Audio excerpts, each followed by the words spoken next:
What's up, everybody? It's your man, Donovan Sharpe, and welcome to this episode of the Sharpe Reality Live. As always, you guys can follow me on Twitter at Donovan_Sharpe. You can listen to all my podcast episodes on the sharpereality.com as well as YouTube and iTunes. Now, my guest today is a man I've admired for quite a while. He's written for Return of Kings since its inception back in 2012. He's written many books such as 37, Pantheon, and he's got a deep, vast knowledge in terms of history, religion, and how those things tie into the red pill. And he manages to do it in layman's terms. So it is my great pleasure to introduce to you guys none other than one of my colleagues over at returningkings.com, Quintus Curtius. Quintus, how are you, man? Hey, pretty good, Donovan. Pretty good. Thanks for having me. No, not a problem. Like I said, I've definitely been a fan of yours for quite a while, and admittedly, I don't have the cerebral brawn that you do in terms of the things that you write. I'll talk about how to fuck this girl and how this girl fucked me over, and then, you take the philosophical route in terms of the red pill. So I definitely appreciate you coming on with me. I guess no worries, man.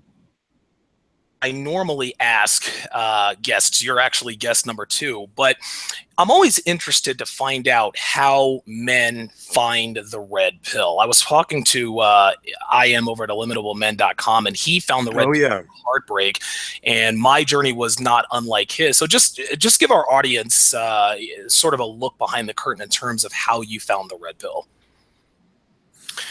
Yeah, sure, Donovan, sure. I would probably agree with you to say that heartache and trauma is probably the source of a lot of enlightenment. And for me, my awareness of really came out as a result of just life experience. I had reached a point in life where I had in my 20s, I had been in the military for a long time, and then I had gone to law school. Then I had kind of practiced law, dealt with a lot of people, seen patterns. I'd been married for a couple of years, then been divorced. And after a while, you start to see things. And travel abroad was also a big part of that. I spent a lot of time traveling, living in different parts of the world. So much every man who thinking man is going to realize that what he's been fed by living in mainstream America is not what the world really is all about. And so really for me, it was just a matter of just, life experiences and realizing that, hey, I guess maybe the best words is, remember this scene in The Matrix where there's Morpheus is saying, like a splinter in your mind, you realize that there was something not quite right. You couldn't really define it, but there was a splinter in your mind driving you mad, like just stuck there. And analogy to start with.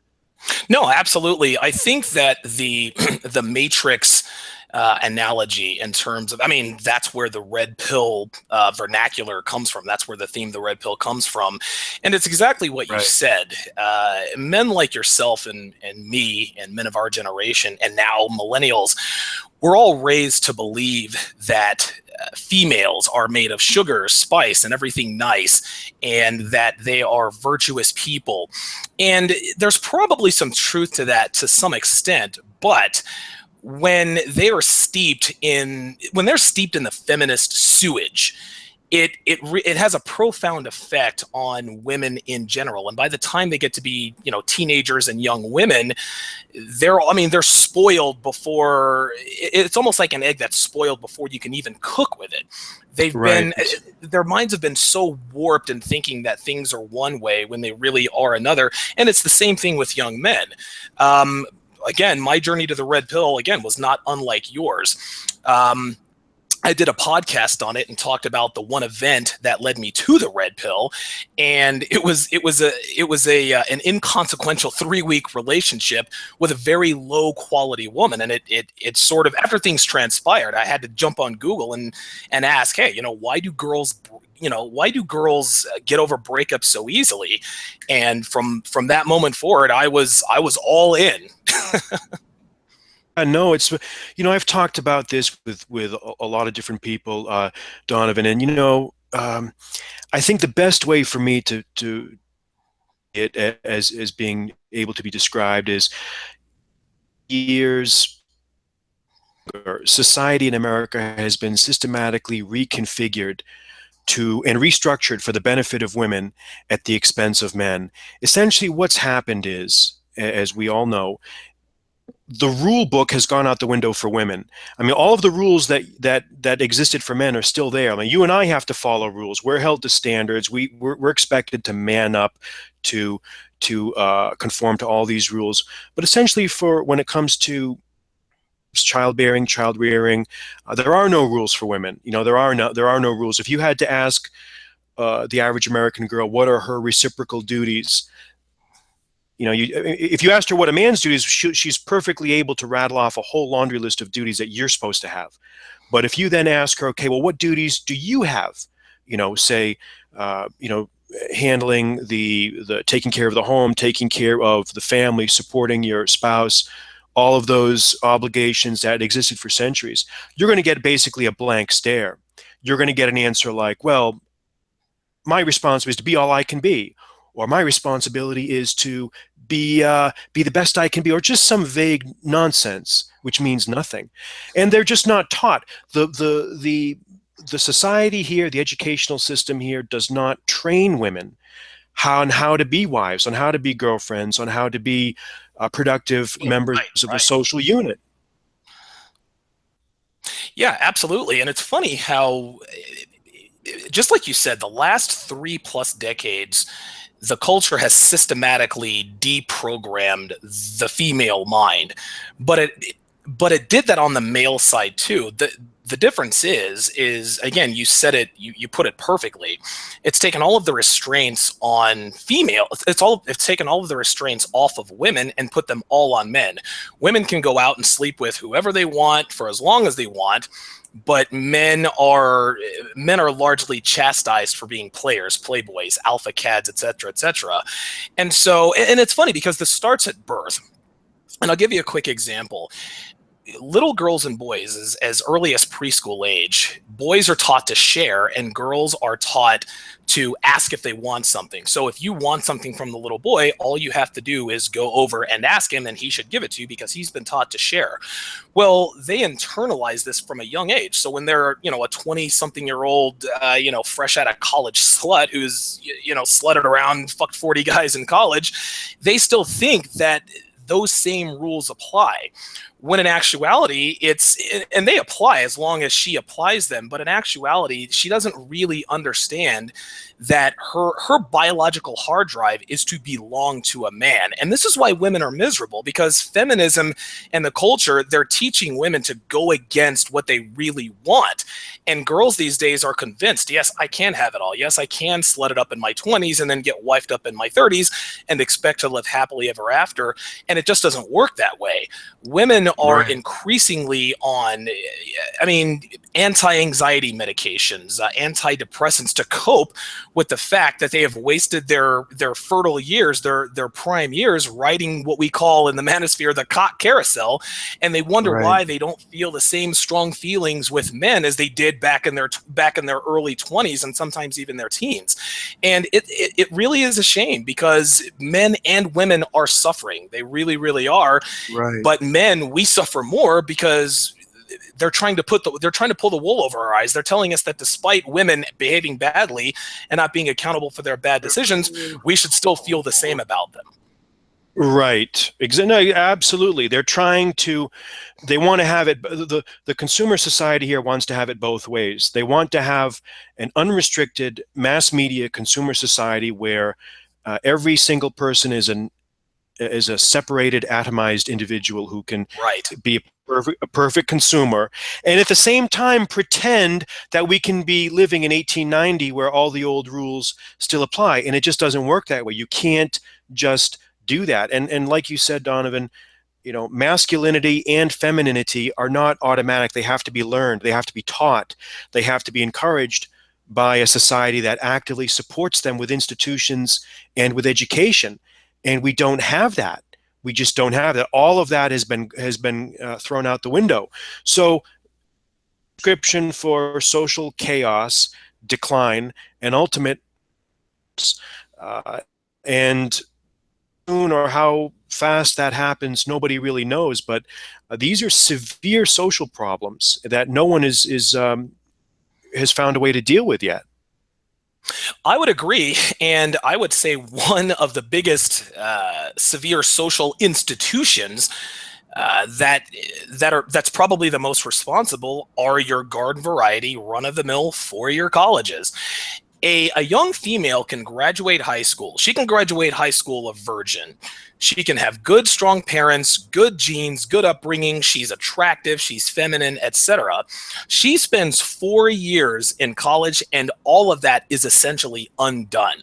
So she went in an innocent girl at 18 years old, but then at 22, she comes out a staunch feminist. I can have it all. I can have the hot husband with the six-pack abs. We can both make six figures. I may or may not want to have kids, etc., etc. But wait a minute, I want to wait until I'm 30 because I want to quote, get it out of my system and have my fun. And Right. and here's the thing, Quintus. That's the best case scenario. We took a girl who, by all accounts, was a quality female, but after she went through the car wash, known as higher learning, all of that was undone. I was having a conversation with a friend of mine, is either yesterday or the day before, I can't remember. And she talked about the fact that she wanted to send her daughter to college. And I said, okay, well, obviously that's not a good idea. But then she clarified herself and said, well, look, I mean, obviously I don't have the money to send her to a 4-year school. It's $40,000 plus per year. She said, I want her to go to, maybe community college or maybe do some vocational training, et cetera, et cetera. And listen, that's not what you really want in terms of femininity, but at least she understands that telling her daughter to go to Florida State or Arizona State or what have you, at least she understands that if she does that, again, that's going to Right. unravel all of the good that she has taught her, which is how to be a feminine woman. Oh man, it's just, you know it, sometimes you can it's very easy to slip into negativity because I think that the of you know promiscuity that's encouraged by the culture, it prevents both men and women from really pair bonding, from establishing meaningful connections with a mate. And it just, what that does is it just presents life as this sort of endless buffet of just pleasures that they can sample. And again, is what we've seen is just the continuing degradation of the family unit. And ultimately, I think for all of its flaws and all of its faults, people were probably happier under the old system than they are now. Of There were course. some there were some problems. I think that the before the 1960s, there were some. Obviously, you can always find examples of people trapped in miserable marriages, and you can always find examples of quote unquote excesses. The church keeping people under their thumb and whatnot. But at the end of the day, what it is, and people's appetites being what they are, it was a mistake to just dismantle everything and just leave us with nothing, because what that's Right. allowed now is, as you said, is just chaos. No, Problem. Yeah, I completely agree. And it's funny that you mentioned the church. I actually wrote about my wife in an article, or my ex-wife, on Return of Kings. And I remember we joined the Catholic Church and we went through, RCIA, and I'm sure you are very familiar, with this process. I guess with the theological knowledge that you have. But I remember she she stopped having sex with me because she didn't want to, quote, live in sin. So for a year and a half, I wasn't getting. Now, of course, now here's the thing: I don't blame the church for that. The reason my wife didn't want to have sex with me is because I just didn't have any game. I was fat, I was lazy, and I was a pussy. That's all there was to it. Yeah, yeah, But yeah. the things No, that the it's church teaches, it's almost inherently flawed, and it really is a shame, man. I mean, it's a sad state of affairs between men and women these days. yeah. Donovan. I guess I'm not really you know in my books and my writings, I've never really pushed sort of a religious agenda for its own sake. I guess what I see myself as is I'm a big believer of the social value of religion, in the sense that I believe that it's important for a society to have some religious pillar to support the social system, because Sure. it serves necessary social goods. You need to have a way to train the young, moral codes. You need to have a way to impart lessons to people through metaphors, through analogies, through parables. It's an essential tool for, I think, for just keeping everybody sane.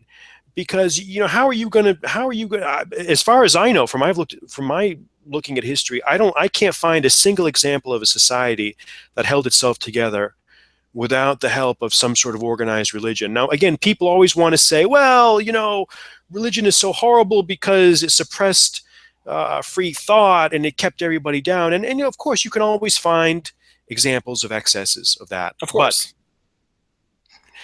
at the end of the day, it's all about relative value. If we didn't have religion, things would be even worse. People's human nature being what it is, you're going to have chaos. So, and we're discovering that now, Right. because Oh, yeah. once you dismantle it, and I know that sex is a river of fire. It is. I mean, you can preach all you want to someone about, hey, don't do this, don't do that, but unless the person really feels something really bad is going to happen in a supernatural sense if they do something wrong, you're not going to get that message across. You've got to have, no moral code is going to sink in unless it has what I call a supernatural sanction to it. That you've got to feel like the eyes of God are on you all the time. Hmm. Because, and again, when I talk like this, there are some people that really don't like to hear that. They say, "Well, I don't need that. I don't need that to tell me what to do right. I know how to do it." And you know what? That may be true for some people, but you know what? Only philosophers really will do good just for its own good. Most people need to have structure, organize their lives by. And I think there's nothing wrong with it. It doesn't mean that they're bad or not. And I think also they need a way to provide solace for themselves when they have relations and they go through suffering. What are you going to tell people? That, hey, life is just a meaningless nothingness of just atoms flying around the universe, and once you're dead, you're dead. I mean, that's pretty depressing. Right, And most exactly. people Like, am I going 6 feet under and then hear that's that. like that's all there was? I lived 60, 70, 80 years and that's all there is to it? And that's why I think ultimately, at the end of the day, atheists just really miss out on a lot of the beauty of life. They really miss out. They really, and I'm not saying that you should have a specific, but I think some sort of higher belief system in something. It doesn't really matter what it is. Right. But unless you have some sort of higher belief system that's greater than you, you're going to be lost. Very I could nihilistic. listen, I could not agree more. And one thing, and I was introduced, and I'm not an atheist by any stretch of the imagination, but I will tell you, I've undergone sort of a transition here in the past few years. The longer I live, the more I start to question the pillars of belief in terms of whether or not there is a God. And I would like to think that there is. There's certainly more proof that there is a God than proof that there is not. And I think I think only time will tell. I think my experiences, my sensibilities will change. At some point, I'll have to come to a conclusion one way or the other. But going back to what you said about people needing to belong to something, I recently started Brazilian Jiu-Jitsu, and the guys that are in the class, it's and again, this isn't a religion. It's not a religion, but it is a religious activity. My instructor has people that he instructs with, and that is a fraternity. If there was an Nice. underwater basket weaving fraternity, there's a set of rules and guidelines for people. People want to belong to something greater than themselves, and religion provides that Yeah. for most people in the world. Whether you're in Lexington, Kentucky, or Mumbai, India, or wherever you are, people have the inherent need to belong to something that's big. They want to feel like they're contributing. Right. And I'll also tell you this, in terms of religious values, people are born inherently good. I truly believe that, and the reason I say that is because I nobody would agree taught. with that. Yeah. Right, and nobody taught us how to lie. We did it to avoid trouble. So the first time we break a lamp as a 3-year-old, and mommy comes over and asks you, "Okay, Donovan, did you break that lamp?" Well, I don't want to get in trouble, so I tell her no. That's how, to me, that's where original sin happens. We learn how to, we have to, we don't learn how to sin. It's inherently in us. It's good and bad. So what we want to do is we want to stick to religion to bring out the best in us. I Right. I got tired of fighting guys hand to hand and wrecking this beautiful face, so I decided, all right, it's time to start Brazilian Jiu-Jitsu, so I don't take so many shots to the face. Again, it's a cost to benefit analysis that everybody tends to go through, and there are many kinds of religions. But I think, and again, I was talking to a friend about this months ago.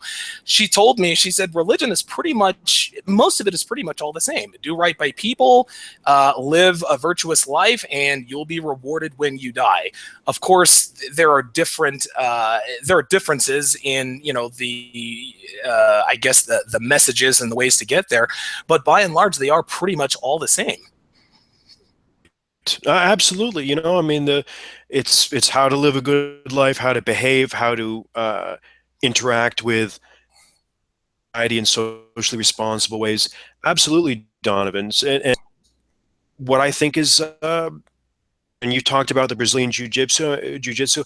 I mean, in some ways, that's almost like being part of a guild. Right. In certain eras of time, like in medieval Europe, there were guilds, there were associations, there were all sorts of ways that men could find opportunities to bind, to bond with, and to have connection with other men. A lot of that's gone now. Now, some of those communities are online, which, as we've talked about, but this is why men are really suffering, because they just don't have these opportunities that used to exist in the past. We are talking to my special guest, Quintus Curtius, author and regular contributor at Return of Kings. You can find all of his work on Return of Kings at returnofkings.com. And if you want additional content, visit his website, qcurtius.com. That's QCURTIUS.com. There you'll find links to his podcasts, which are available on SoundCloud, iTunes, YouTube, as well as Google Play. Let's change gears here. I'm just going to ask you a broad and general question, and that is about today's women. And I know that this is a difficult question to unpack because there are a lot of answers. But why are women the way they are today? The obvious answer is feminism, but what has steered them in such a direction that causes them to unknowingly devalue themselves to the degree that they have these days? the eternal the eternal question, man. The eternal question. I mean, could probably spend a good hour talking, but this is, I think about this, and the state of my thinking right now is this. I guess you can take two different general perspectives. One is the culpability perspective. The women themselves are consciously responsible for their own behavior, or you can take the perspective, the sort of the environment, kind of products of this consumer society environment, where they're really not agents of their own will. They're kind of being shaped by their environment. And this is, the answer is, man, the answer is, I think that it's like everything in life. It's a combination of both. I think the primary influences now are this mass media, mass consumer ethic that has replaced traditional religion and traditional social structures in the United States and in Western Europe in the past 40, 50 years, and has gotten so bad that it has actually degraded the underpinnings of civilization itself. and replaced it with a ethic that is socially destructive.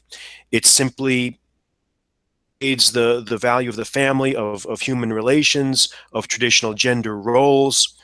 And this is why we're seeing women's behavior as we see it today. This sort of to be satisfied with any man, with any one man.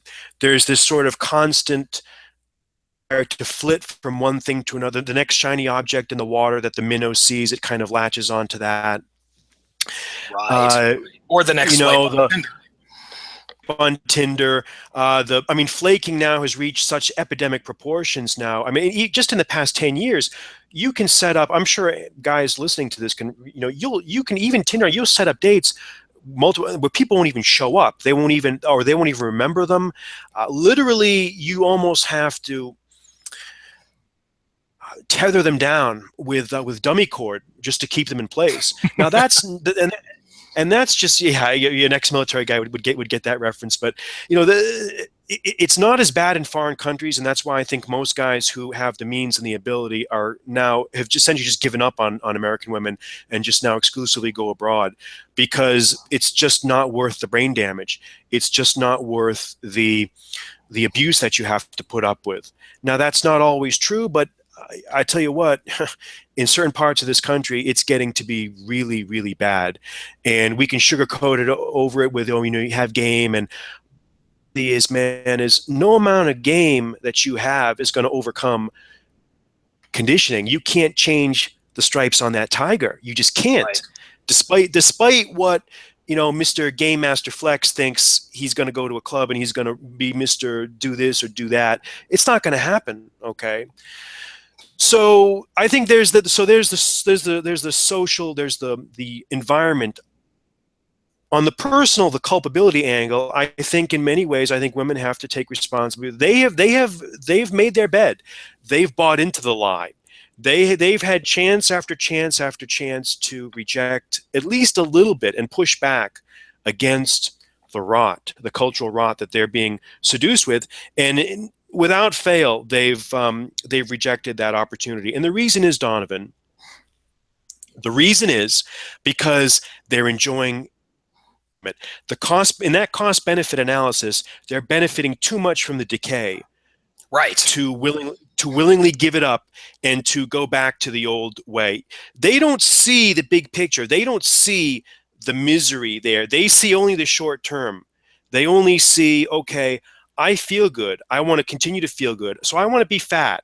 I don't care about my personal grooming. If I see a hot Brazilian chick, if I see a hot Argentinian chick, I'm gonna get that out of my field of vision. I'm gonna block that out because that's not part of my. So this is what they're doing, and so they, in many ways, they are responsible for the situation that they're in now. So, without some really strong cultural resurgence, without some consensus that's reached, things are just not working out. It's not going to change. It will change eventually, but whether it Sure. does in our lifetime, remains to be seen. Yeah, I am right with you. I know that feminism and the effect that it has on women, that's not going to change in my lifetime. I'm 39 years old, Yeah. and I mean, maybe I'll, listen, if I get another 30, 40 years out of this life, I'll consider myself lucky. But the way women are now, and you made a very, very good point in terms of how difficult game is. You go, and I'm not on Tinder, at least not yet. I've never done any sort of dating apps or dating sites or anything of the sort. I tend to do. I like street game. I like approaching women, at coffee shops, on the street, on the subway, et cetera, et cetera. But it's amazing to me that you can you've got a device in your hand where you can set up a date at no cost to you or her, at least in the short term, and she not show up. And the reason why she doesn't show up is because women in this part of the world have the ultimate abundance mentality. If not you, Absolutely. it's going to be someone else. it's it's amazing to me because I get emails and messages all day long with guys asking me, "Hey, how can I get this girl, or how can I get that girl, or how can I improve myself?" And listen, man, I'm not shy with my advice. I'll tell people straight up, what they need to do. But when it boils down to it, when push comes to shove, man, Quintus, game is fucking hard, man. Like, it is hard. And I was Yeah. talking to one of my buddies earlier this week, and I had to break it down to him statistically. I said, if I go out and I approach 10 girls, all right, 6 of them might give me their numbers. All right. And of those Right. 6 who give me their numbers, because getting a number from a girl, that's nothing. Girls give their numbers out all the time. That's not a big deal. Of those 6, all right, I'll text all 6 of them. Of those 6, only 4 of them will respond. Of the 4 that respond, 2 of them will agree to a meetup. And of those 2 that agrees to a meetup, at least one of them will flake. All right. So if I'm lucky, I might score with 1 out of 10 chicks. And I got to go through that cycle several times to get my dick wet. That's the problem with dating, is that girls, they devalue themselves, but they don't realize they're doing it.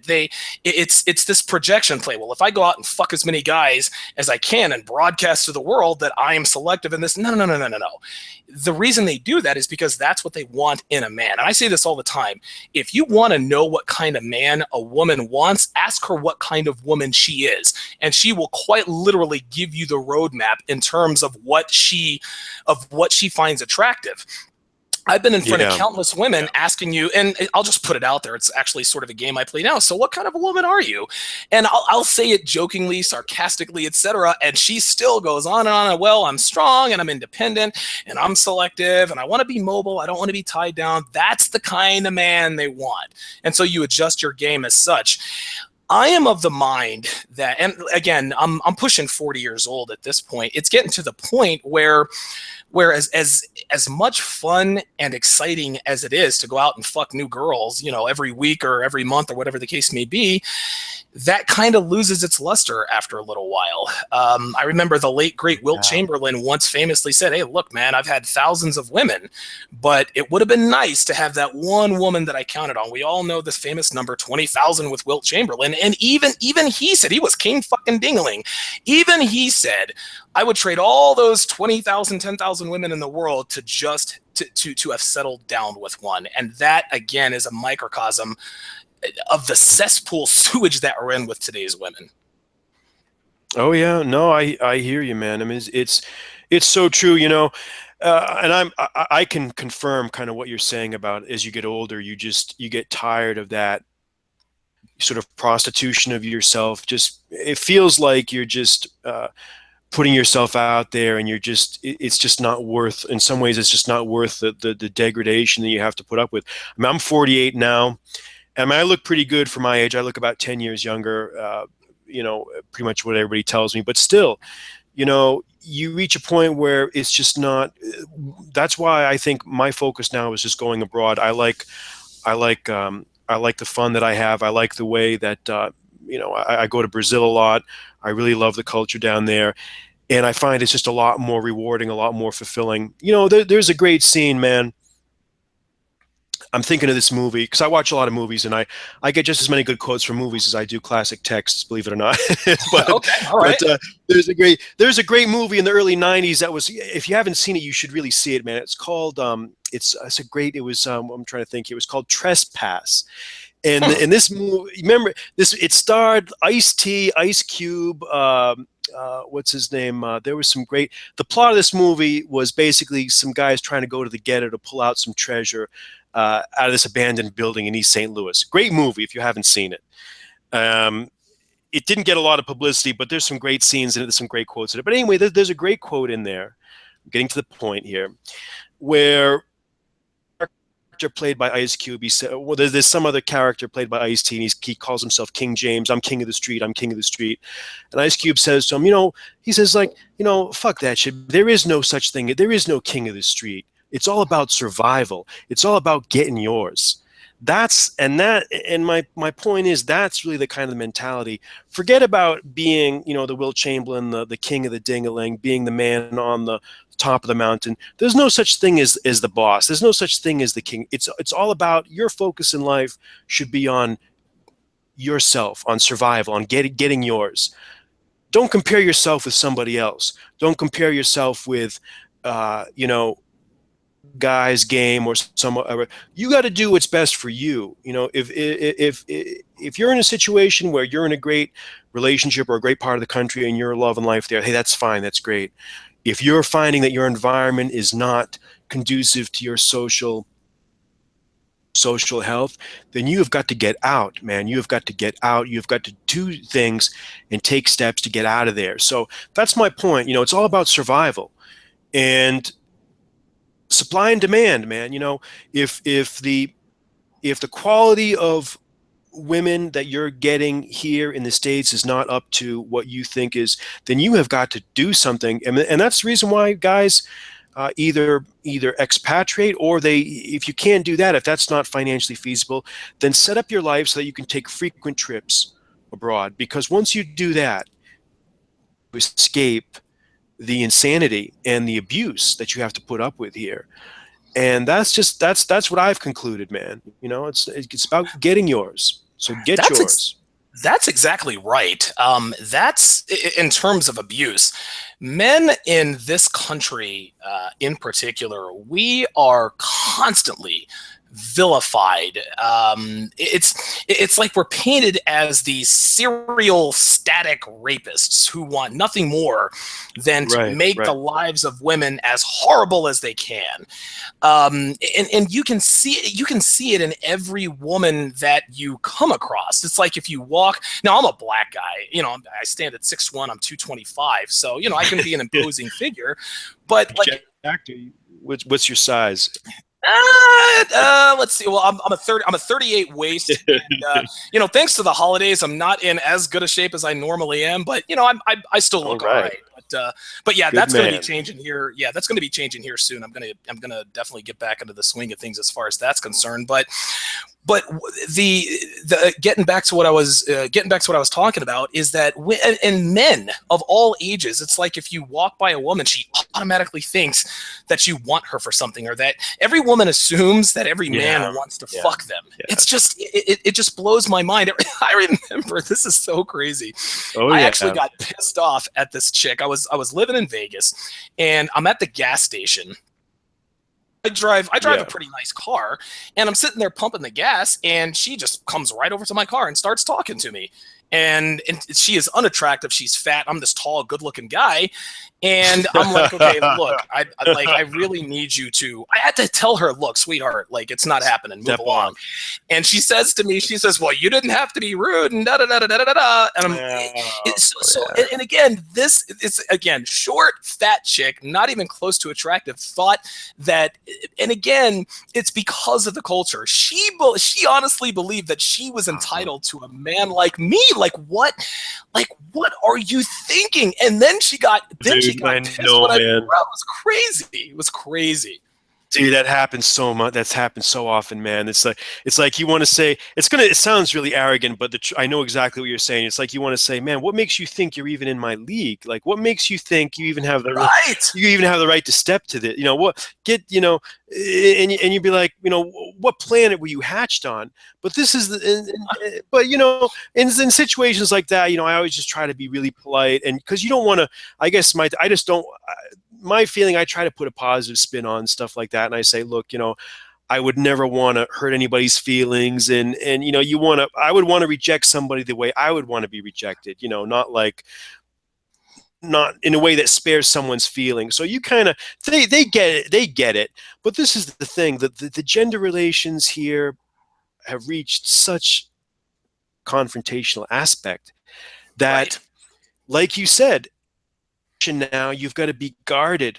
They want to compete with you. They want to challenge you. They want to contest you. They want to fight with you. They want to, after a while, it's like, man, you know, what am I doing? You know, where is the cost benefit here going? And then when you go down to cultures where are tropical, relaxed, you know, you go to South America, you go to certain parts of Asia, and you're greeted with a smile, you're greeted with warmth, you're greeted with inviting sensuality, or at least you're not being abused. That can be a very big awakening for a lot of American guys. Say, once you go there, you will never see the world in the same way again. I agree, and it's almost like it's. And I've lived all over the country, and it's amazing when you meet people who've never been out of the county, or who've never really traveled. I remember when I was 15, I moved from Hawaii to Oklahoma. Huge culture shock, and listen, obviously, I don't sound like a black guy. I get to this country, this hick country of a town. I get Right. there, it's Altus, Oklahoma, and I'm getting all of these sideways glances like, where are you from? And what are you doing here? And why do you talk like that? And I'm like, people, have you never been outside of, I think it was Jackson County? Like, come on, you have to get out there and understand that there are, like, people live differently Right. in different parts of the world. So with men who experience this abuse and this continuous disappointment, they almost, it's a feeling of malaise and hopelessness. They're apathetic, and they think, man, like, things are never going to change. This is all there is, until they get outside of the country and they realize, yes, there are beautiful, attractive women who are not going to, hit you with pepper spray if you walk up and say hello, because it's not in their culture. You've got to, because there are just one of the saddest things that I see, just a lot of, commenters in some of the, Return of Kings commenters, or just in general, there are a lot of guys that are just really, really beaten down, wallowing in negativity. They've just really given up in a lot of ways. And it's not so much because they're bad guys. It's just they've never seen any alternative. They've never seen anything different. They've been rejected. They've been cast aside. They've been insulted their whole lives. They don't know that if they just found a way to get out of their environment and get to an environment where there are truly feminine women, they're going to look upon the world in a whole different way. And women aren't evil. They're not out to get you. Again, unfortunately, they're just products of a very, very toxic culture. And the culture and encourages their bad behavior. So we've got to take preventive countermeasures, man. We've got to do what we got to do. It's all about survival. It's all about getting yours. And in life, it's not about, it's not about what's fair. It's not about what you deserve. It's about what you can get. It's about what you can negotiate. Too many guys don't understand that. No, they don't, and they take a binary approach to this. I can either be a sexless beta simp, or I can wife up a fatty. Right. There's no in between. They don't understand that if they, I mean, Right, right. seriously, they don't understand that if if they lose a few pounds, get fit, stack their cash, learn game, then they can sort of be in, what I like to call sort of the sexual marketplace purgatory. No, you're not going to get married. No, you're not going to, be sitting at home on a Friday night jerking off. But just like you said, you have to cope with it somehow. We're heterosexual men. We Right. want to fuck. We like vagina. And Yeah. at some point, sitting in front of your computer screen is going to get old. Yeah. And there's I certainly hear you, man. You got to do what you got to there's do. certainly right. There's no need to pay for it. So if you can learn how to seduce women, why not? And feminists, and this is funny. I was actually thinking about this last night. The reason why so many females push back on anti-feminism, or blogs like Return of Kings, or the Red Pill subreddit, whatever the case may be, is because they know that we now have the keys. Because for eons, women have had the keys to a man's affections. Just look good and be feminine, and you're golden. That's all you got to do. Take care of your man, etc., etc. They know that they can dress a certain way, smell a certain way, and act a certain way. And it doesn't. We don't shit test them. We shit test women by looking at them. Okay, you've passed the shit test. Let's get down. Men, on the other hand, and we've been largely in the dark for the last half century almost, because what a woman is Oh, yeah. attracted to, what we're told a woman is attracted to, is seemingly a moving target. But now that we've figured out how to be attractive to women know that this stuff works. They know that they find these kinds of men attractive, and they don't like it. They want to be the mysterious unattainable Right. snowflake that they view their perfect man to be. So they want to keep it that way. They want to stay mysterious. They want to stay coy. They want to be hard to get, and they fucking hate it. They like women love it when they hear men talk. Women love when they hear men say, "Oh, women, I can't figure them out. Oh, they're so complicated." Dude, women are not Right. complicated. They're simpler than we are, to be quite honest with you. Right. Right. No, I hear, dude. It's yeah. No, it's so true. And I look upon, when people talk about game, and I just see that as social skills. I see that as survival. That's basically your survival kit in the modern era. You've got to learn ways of counteracting the behaviors and the mind games and the preferences that the modern woman has. And that's all that is. That's just basically just that's your starter kit for survival. Right. And it's got nothing to do with being evil or bad or manipulative. Of course, that's what the detractors always want to say. But I can tell you, thank God that this stuff came along, because I'm a guy that did come of age in the 1990s. I mean, I'm like I said, I graduated from college in 1990, and so all through the 90s, that was my 20s, 20s, and I guess 30s, I guess. And none of this stuff existed. That was the last era of let's just watch the Disney movie, or let's just watch the Hollywood movie and just see how John Cusack would have done it. Stand in front of a girl's house with a radio With and the fucking blast it radio, full blast. right?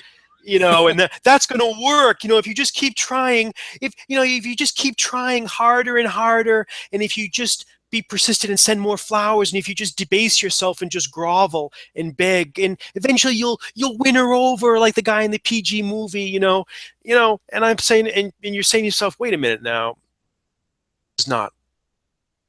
this is just not working here. This is just not right.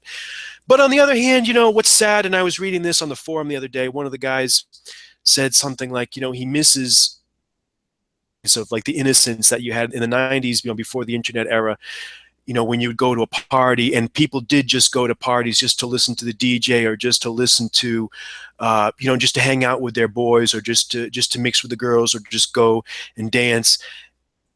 Girls there, they would be just, looking, staring at you, just checking you out hard, just cooling you hard. Miss that, you miss that innocence of what a party was like maybe in the 90s. A lot of guys just don't. It was just different back then. Right. It was about fun. It was about having fun. We've somehow that innocence has been lost now with just all the internet. Everybody now is just glued to their smartphones, and I mean, I don't know. It's, at least in our lifetime, it's probably not gonna change. But I don't know. Life is something else, man. It is something else. It is, and I think, look, I think it's cyclical. I think 100 years after you and I are dead and buried 6 feet under, I think that the patriarchy is probably going to be alive and well, and yeah, and it's coming back. Oh, it definitely is. It's coming back in like a boomerang, man. It is. I mean, and we'll talk a little bit later about the Trump presidency. But before I get to that, I just wanted to comment on what you said about the movies, like rom-coms, romantic comedies. It's like porn. It's like porn for women. It's like it really is. Like, yeah. Guys get turned on by raw pornography. Girls, maybe they do, but when they watch, just like you said, John Cusack, who's the fucking king of the rom-com. We all listen, man. We all remember Peter Gabriel in your eyes, blaring over. I like him. I mean, he's a good guy, but just let's face it. Some of those movies, some of those John Hughes movies, maybe not. Some of those movies that he's been in. Man, he's been replaced now by what Bradley Cooper, Luke Wilson. What the hell? I'm trying to think. What are the brothers? The dudes, Luke Owen Wilson. Yeah, maybe some of those are kind of lame. Or Vince Vaughn did a few pathetic ones after he did Swingers. Swingers, yes, was a classic. But after that, he kind of went mainstream a little bit after that, and. They got to play the game. They got to pay the bills too. So I mean, they can't toe the party line or they're just not going to work. We are talking to Quintus Curtius, author and regular contributor at Return of Kings. Again, you can find all of his work at returnofkings.com. And if you want additional content, you can visit his website at qcurtius.com. Again, that's QCURTIUS.com. Again, there you'll find all the links to his podcast, which are available on SoundCloud, iTunes, YouTube, and Google Play.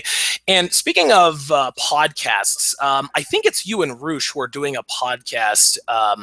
And I have the name of the podcast escapes me, but I know there's like a it's got a red background and it's got like the yellow. Yeah, that's it. Yeah. Talk to me a little bit about what you guys are doing there, what you guys hope to accomplish, etc. Well, yeah, we a number of these culture war chats. I think we started last year, and it's been kind of off and on. I mean, I'm always available, but you know, when Roosh gets around to doing it, I know he's got a busy schedule. He's got a lot going on, and we've tried to fit those in whenever he's free to do it. But we just kind of talk about current events, just things that are going on, just make a sounding board for ideas and observations on the landscape. And it's been, they've been very successful. They've been very highly regarded. A lot of people have heard them, have followed them, and I know that we're both very happy about that. And I hope to do a lot more of those with him. Good, very good. You and him seem to have. I mean, obviously, you guys grew up, at different eras. You guys have different sensibilities, but you guys are. It's cool to listen to you guys sort of riff on topics and current events, and it's good that it's good that the message stays consistent, because one thing that I like about being in, I guess the purveyor of the Red Pill Network, I guess as we call it, is the fact that our message hasn't changed. Nothing has changed. We still understand, hey, we are pro-masculine man and pro-feminine female. Feminism is bullshit. We're gonna fuck them and chuck them. If they're not worth anything, it's me first, then everybody else. Or at least that's my stance. And you're a better man than me.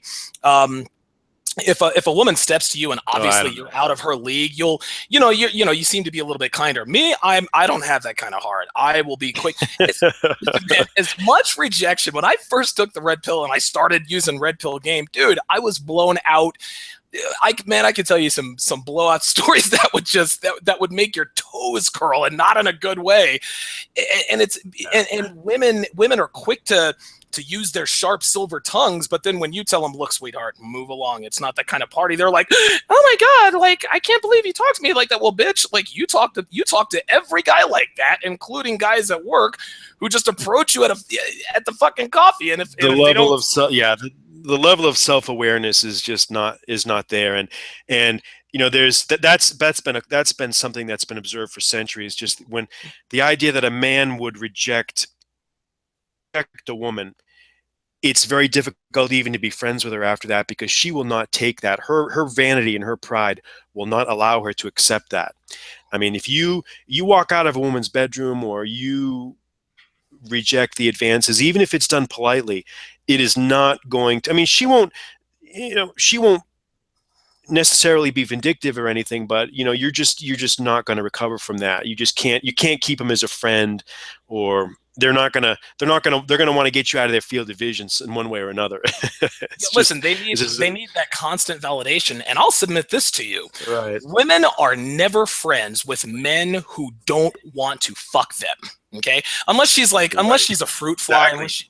Unless she hangs around faggots all the time, unless she's like a fag hag. Women only surround themselves with men who are sexually attracted or sexually interested in her, because that's the only way that she can exploit that relationship for her own gain. Now, listen, that may or may not be sex, okay? But women very rarely spend time with men that they don't want to have they don't want to be friends with men who don't find them attractive. Even the ugliest, fattest girls, she's not going to have guy friends if she doesn't think that he wants to fuck her. That's just how it is. And women would never admit this. They would never say this out loud, but they know I'm right. They know I'm right. Of course. Absolutely, man. Absolutely. I mean, there's no doubt they thrive off that sort of muted sexual tension that underlies so many interactions between men and women. And it can be a very positive thing if you're in a workplace environment. Sure. If you're in a workplace environment, and as long as things are kept professional, there are a lot of situations where you can have a female coworker or even a female boss, and you can really take positive you can use that sublimated sense of sexual to really do some good things, do some good work. Because let's face it, no matter, at the end of the day, you can't change the genetics of a man, you can't change the genetics of a woman, and any person who's normal is going to have normal biological urges, and how you channel that, I think, is uh, who we are as people. I mean, there are people that channel it in healthy ways, and then there are people channel it in very unhealthy ways. If you look at this, the epidemic of these teacher, uh, that's, I mean, that's, I mean, Yeah. how many articles of psychological insight could you gain from doing case studies on those examples? I mean, who Yeah. knows what's lurking behind that stuff? Oh, I still sure. And haven't figured listen, out. those are the only ones that we know. Those are the ones we know about. I mean, there's no telling how many. There's no telling how many roaches are going to scurry from under the refrigerator when you turn on the I lights. know, but man, but this is the thing, man. And I was talking about this with a friend, but this is the thing. What is it? Like, how, when you ask yourself, what would a reasonably attractive girl, like a female teacher, find in a boy really of 13, 14 years old? What is it? The power thing? Is it a power game? Is it a sense of manipulation? Is it a sexual satisfaction thing, or is it a mixture of both? I mean, where does that analysis? See, no one is really willing to analyze this in an honest way. So I don't know, man. I think it probably has a lot to do with some sort of weird or manipulation, fixation, or because it can't be a sexual thing, because I just find it hard to believe that a 14-year-old boy is going to be Right, sexually experienced. attracted to a grown heterosexual man. Like how? Yeah, how do you make that connection? I mean, even if he knows how to use the plumbing, he's not going to be really able to push all those buttons. You know what I mean? Well, you know what I mean. I mean, Oh if yeah, you yeah. compare how you were when you were a teenager, or you're 20 years old, with how you are now, let's face it. I mean, you learn a few things. You know how to push certain buttons in matters of in Venusian matters, but 13, 14-year-old boy, man, I'm just not. Or are these people just crazy? Are they just criminals? I don't know. I don't know how you analyze that.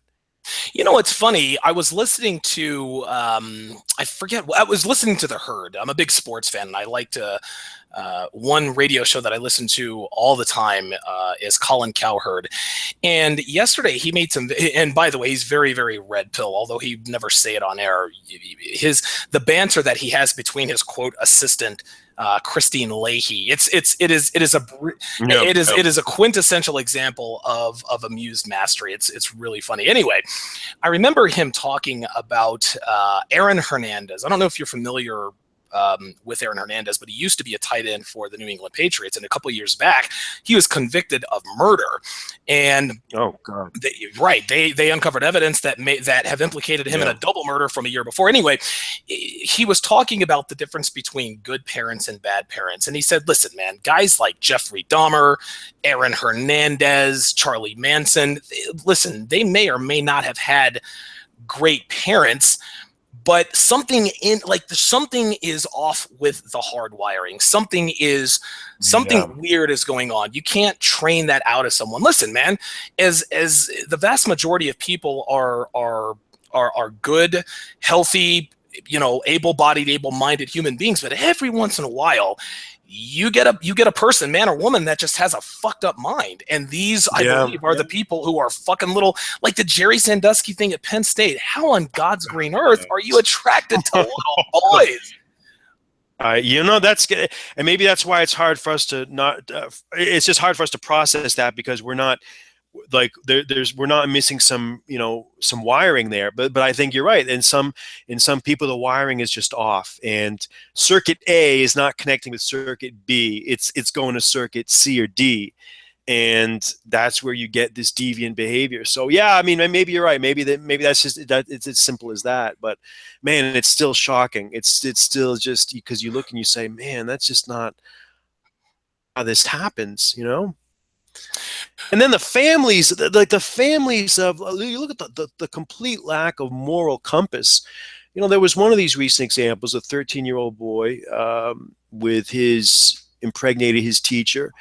And Hmm. then he told his parents, and the parents were like, oh, well, they were happy that he was having a child. I mean, they're happy. I mean, what planet? That's What are you crazy. talking about? What the hell is wrong with these people, man? And see, this is the problem: is when the people have become corrupted and degraded, you're going to get these outcomes. But that's whatever. That's just we're never going to.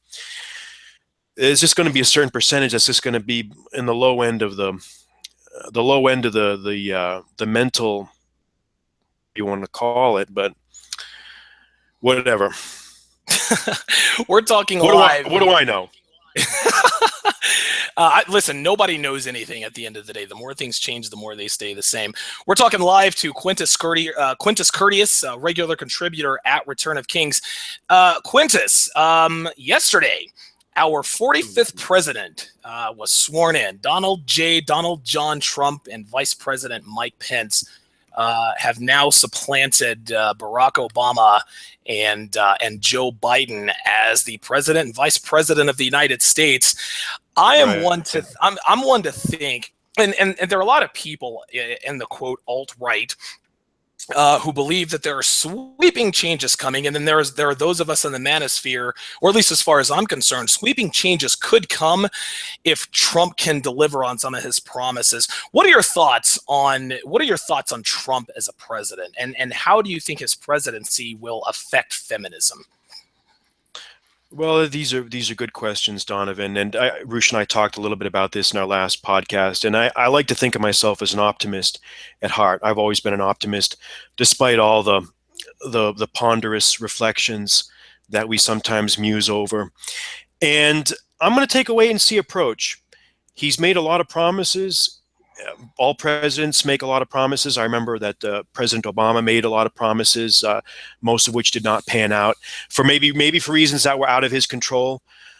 But I don't know. I mean, one thing is certain, and I did myself write about this, make a podcast about it.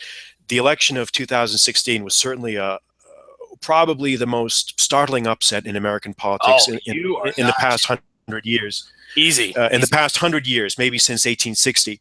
So certainly the laid here for sweeping changes if he can muster the coalition that he needs to do it. I don't know. Is Washington already too ossified with corruption? Is it already too paralyzed with partisan politics? Is it already too factionally rigid? We don't know. And if he's going to make changes, he better do it at first. He better do it right off the bat because, as we all know, it's a hell of a lot easier to make sweeping changes in the beginning than it is in the middle or the end. Oh, you better So believe I it. don't Just know. ask Bill And Clinton. my feeling is this: whether we think of this guy as a demagogue, a buffoon, a clown, or an incredibly astute and wise president, time will tell. We don't know. We don't know. But one thing I do suspect, that even if he is unsuccessful, even if he proves to be a complete disaster as a president, even if he spends all of his time up in front of the lectern, hectoring Congress and yelling at people and attacking random people on Twitter, even if he turns out to be a complete clown, maybe some good will come out of that. Maybe something good will come out of it because he will shake up the system in such a way that he'll be almost like electroshock therapy. So that's what I'm hoping, that even if for some, even in a worst case scenario, enough people around him that he can be, I think, kind of kept on message, kept on point. I like what I've heard so far. Let's put it that way. I heard the address. I liked the populist tone to it. I liked the fact that he that so many people in this country have been left behind, because that's what I see. I'm a lawyer. I deal with the public on a daily basis. Sure. The type of law that I do bankruptcy, I do criminal defense. I'm dealing with real people, and there are people, Donovan, that are really suffering, that are really struggling out there, and no one is talking about it. Now, if this guy can do something to help alleviate those problems, if he really repeals Obamacare and replaces it with something that's even better, that really does provide relief for the people that need it, then great. If he can bring back jobs, manufacturing, great. If he can do this, I just don't know. I don't know. I just don't know if Washington is too far gone to really help him do it. Maybe he's going to have to just work around them, or just make executive orders one after the other, because jaded about Congress. Even though I try to be optimistic, I just feel Sure. like these are people. These are people that have just proven again that they care about themselves more than they care about the public. And this is what we really have, is a lack of civic sense of civic duty. Right. I think the biggest change probably already happened, and I'll use your scenario. Even if Donald Trump is an abject disaster in the White House, and I mean, listen, there are numerous landmines, there are numerous piles of shit that he could step in that could ruin his presidency. But I think a message was sent Right. on election night. And I remember watching the returns when, when he started winning state after state. He won as soon as he won Pennsylvania and Ohio and then Florida. I said to myself, holy shit, this son of a bitch is actually going to pull it off. He's actually going to win. Yeah. It's still hard to believe that he is currently the president of the United States of America, Donald Trump. I know. It's weird to even say, but Right. but people sent a message, and they sent a message. I think they sent a political message, but I think a lot of people sent their own message by saying, okay, we're tired of the. And of course, none of the candidates mentioned anything about feminism and women's rights or all this other bullshit, this million woman march. And I tweeted about this yesterday. Like, women get everything handed to them literally on a silver platter. So what the fuck are they marching? What the fuck is this million woman march for? Like, what else could they possibly want except for more attention, which is probably everything. what it is. Yeah, they want it all. And but I think that even if Trump is a bad president, even in the short term, I think that a message was sent on election. People are tired of the Clintons, and they're tired of the Obamas. They're tired of liberals. Liberals want to steal. They take from the rich and give to the poor. Correct. Right. Yeah. Oh, fucking hell, man. It just people and Donald Trump was literally the antithesis. He is diametrically opposed to their entire belief system. And the fact that he won, people are listen, man, people are still shocked. They were actually out here in the streets about a couple hours ago. I saw them outside my window. They're out there holding their signs and this and that and the other. It's just it amazes me how much these people are still throwing fits, because they know that this was a body blow, man. They definitely took the L on this one. It was what we call a paradigm shift. The old guard is out the window, and there's a new sheriff in town, and that, you're right, people are sick of political correctness. People were sick of business as usual. People were absolutely disgusted with all of the nonsense, all of the false talk about economic recovery. I think the election in many ways was 20 years in the making, and back to the same sentiment, even in the early 90s, people were tired of when Ross Perot ran. There was and if he had handled his campaign, I think, a little bit more astutely, he probably could have gone a lot farther than he did. Whether he would have won, I don't know, but I think that there's been a strong contrarian streak in politics now for many, many years, and finally, it found expression with. So we'll see. We'll have to wait and see what he does, what he doesn't do. But so far, he's saying all the right things. And let's see in practice, again, the proof is in the pudding. Let's see where the rubber meets the road here. And let's see if he can either by carrot or stick or both get these bastards, get these bastards moving and get them to do their jobs. How do you think Trump's presidency will affect the manosphere or the red pill? In other words, do you think, and do you think that Trump's presidency will embolden men to broadcast their red pill awareness, or start to talk out loud about the red pill? Like, I mean, how do you think that this will affect the manosphere? I mean, because you said it yourself, even before the presidency, it's red pill vernacular. It's starting to make its way into the mainstream.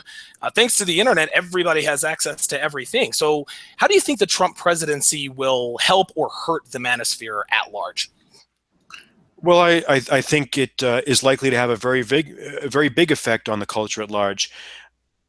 Example of history seems to suggest that in the right circumstances, a visionary political leader can have profound effects on his society. If we look at the presidency, say, example of John F. Kennedy in the early 1960s, he never talked about hippies or free love or challenging authority or any of that stuff that the 60s is known for.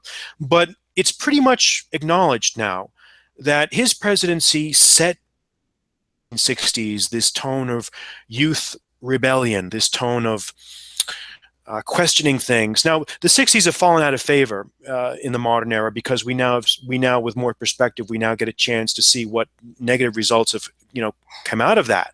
But at the same time, at that time, in that era, it was a significant cultural force. My analogy that I'm trying to use here is that a president under the right circumstances can really influence the culture at large. It was the same thing with Ronald Reagan. I'm old enough to remember in 1980, I was a boy when he came into office. His presidency really coincided with the rise of the television generation, the rise of MTV, the rise of sitcoms, of talk shows, all of that 24-hour news cycle. And maybe we'll see the same thing here with Donald Trump. I guess he himself has not really consciously aligned himself with any cultural movement, but maybe it will prompt some sort of masculine reawakening that will have ripple effects in other ways. We just don't know yet. I don't know. I think it can happen. I think it has happened, but the real parameters of that have yet to be determined.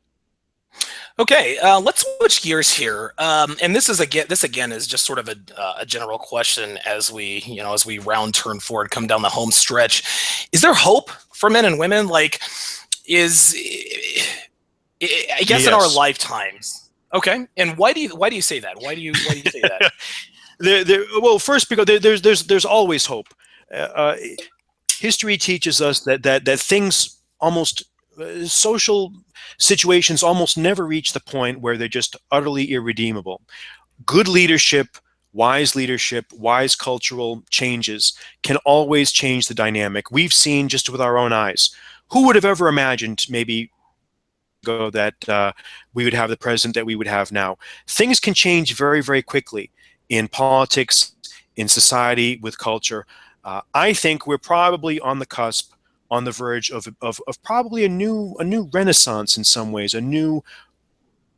Once people get to the point where they realize that the degenerate ethic that was pervaded by the 1960s and 70s and in some ways 80s, once they realize that that's brought us on the brink of ruin, we're going to see much more of an interest in traditional ways of thinking, traditional ways of doing things. The educational system, I think, is going to try to go back and re-embrace some of the great cornerstones of political thought and cultural thought, because they realize that by having abandoned these things, they really, in some ways, sawed off the tree limb that they were sitting on. So I think there is hope. I think in the short term, things are probably we're going to see a lot more of the same, but in the long term, I think over the next maybe years or so, we're going to see some major changes. I think we're going to see much more of a backlash. I think, you look at history, the excesses of the classical world in some ways helped plant the groundwork for the spread of Christianity with its very puritanical ethics about sex and very conservative ideas about relations. Maybe it was in some ways a reaction to the sexual excesses of the pagan world. In Elizabethan England in the 1590s, early 1600s, there was a lot of cultural freewheelingness. Maybe in some ways it was an era of real promiscuity and openness. That gave way to the Puritan revolution, and it promoted that backlash. So things tend to go in cycles, but the short term matters too. And in the meantime, we can't just sit around and wait for cycles. We have to do what we have to do to enjoy our lives while we can now. But I think going to be some sort of return to more of a balanced view of gender relations that take into account biology and history. Right, and we've got to be proactive. That's for sure. You can't just sit around and let something happen. I mean, Right. listen. One of the basic tenets of the game is you don't. If you don't take the shot, you're not going to make it. You can't hit a home run if you never step into the batter's box. And I think at the end of the day, I think that's probably the most important thing. Let me ask you one last question here. There are a lot of men who are new to game.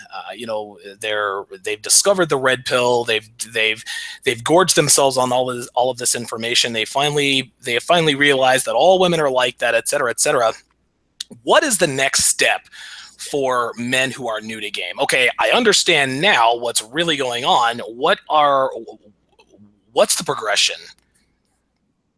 Donovan, I've always taken the view, and I've never really been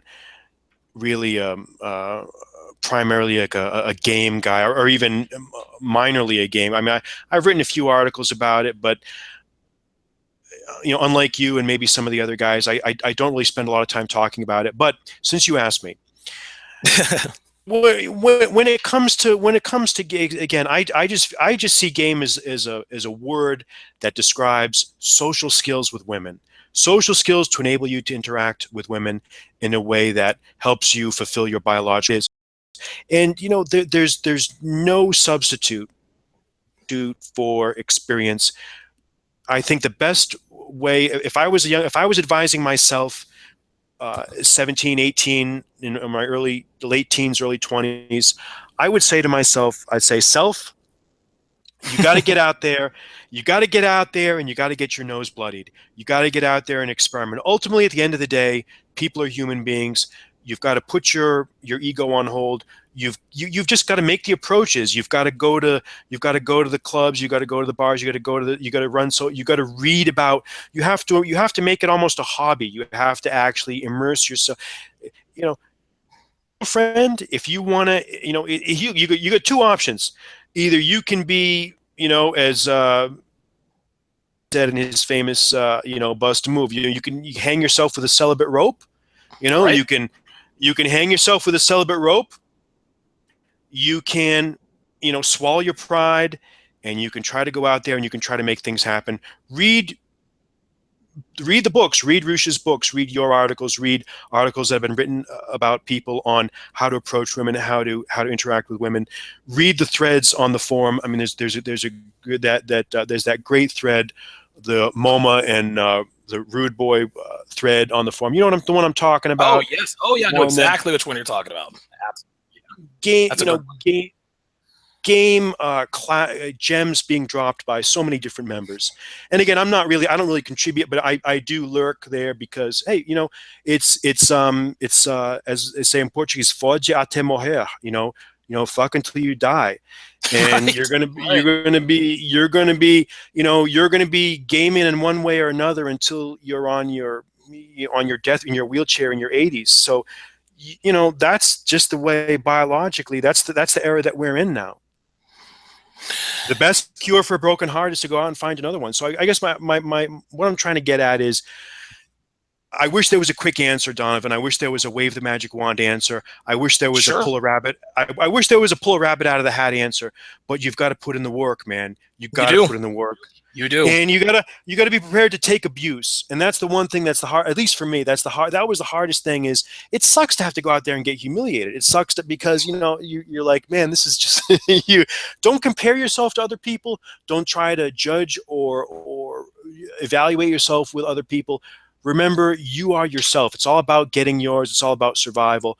Just go out there, have a good time. Don't take this shit too seriously either. At the end Right. of the They're day, just girls, you know, man. at the end of the day, what is it? There's so many more interesting things to do, as Dice Clay used to say. There's so Yeah. many more interesting things to do. You do what you got to do. You have fun, have a good time, and what do you expect? People are only human. So get out there, get your ass in the arena, do some things, throw some elbows, and what else do what do you want? What do you want out of life? Quintus, it has been a pleasure, my friend. Thank you very much for coming on with me. Likewise. Listen, you definitely are as advertised. You speak as eloquently as you write. Again, guys, definitely check this guy out. Follow him on Twitter at Quintus Curtius. Definitely check out his website, qcurtius.com. That's QCURTIUS.com. There again, you'll find all of the links to his podcasts, which are available on SoundCloud, iTunes, YouTube, as well as Google Play. Definitely be on the lookout for his upcoming podcast episodes. That concludes this episode of the Sharpe Reality Live. Of course, you guys can all follow me on Twitter at Donovan_Sharpe. You can listen to all of my podcast episodes, including this one, on the sharpereality.com, as well as YouTube, iTunes, and SoundCloud. Quintus, it's definitely been a pleasure, and we should definitely do this again sometime soon, my friend. Me, Donovan. It's been a great conversation, and I really appreciate you inviting me, and I'd be happy to come on anytime. Absolutely. Thank you very much, and I'll see you on Return of Kings. All right. Take care, man. Bye-bye. All right.